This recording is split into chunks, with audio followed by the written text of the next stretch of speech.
How have you been lately, sir? Very tired. But fun also. I mean, I think even though it's in the middle of election, I think there's no reason why we can't also just enjoy the process. If you could give yourself an English name, what would you name yourself? Chuan-Jin. I like the idea of not having an English name, just keeping my dialect name. My children, for example, don't have an English name either. I see. What's the most embarrassing thing you've ever done in Parliament?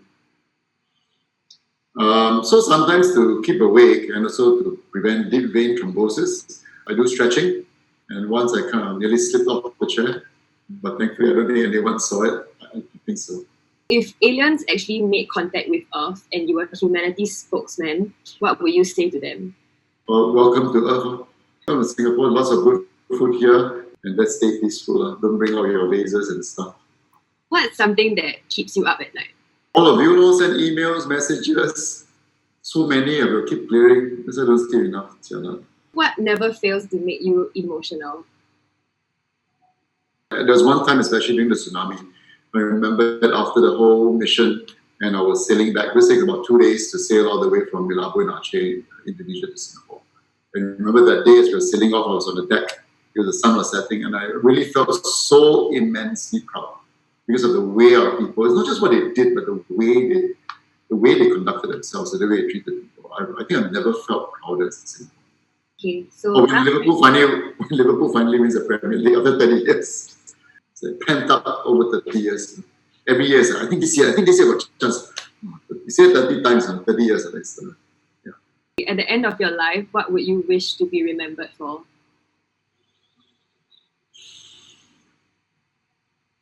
A good father, a good husband, a good son. I think ultimately my sense is it's really about the people around you and your loved ones and how they relate to you. Do people ever confuse you with another politician? Chuan-Jin all the time. I just watched one, they showed my picture and this because Chuan-Jin. He also tells me the same thing. Sometimes people mistake him for me, so it's quite sad. But I see. Okay. For the next question, it will be, what's your favorite ministry? I say actually everyone, I really enjoyed all of them. I always thought to myself, if I were to ever turn back the clock and be a civil servant again, I would really love to be in NParks or URA because it's a really great opportunity to shape our physical environment. We live under a lot of constraints, which no other country faces, and it's such an interesting sort of challenge to make sure that our people have a quality living space. Do you think your role as speaker has limited your role as an MP in any way?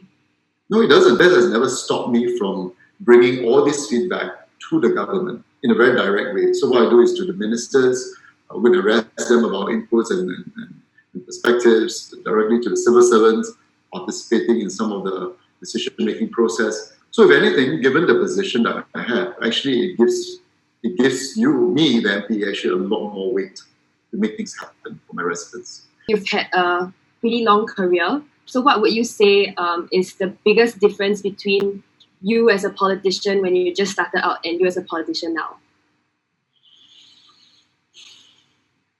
A bit less hair, a bit more white hair, a bit more realistic about things. For example, in outreaching to groups, engaging, you do that in all earnestness, but sometimes it doesn't quite work out that way.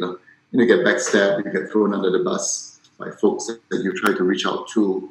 There were some moments that was, for me, quite an awakening to realize that, unfortunately, others may have other agendas and perhaps you ought to be a bit more careful. So it is always a risk. You're putting yourself out, like for me, on social media. I'm fairly open. I try to share things, but very easily it can get thrown back at me. But like I say, if you're overly sanitized and you just don't say anything, nothing will go wrong. But I think then it just defeats the whole purpose of being where you are. So I'll try to do as much as I can for as long as I can, and ultimately it depends on the people.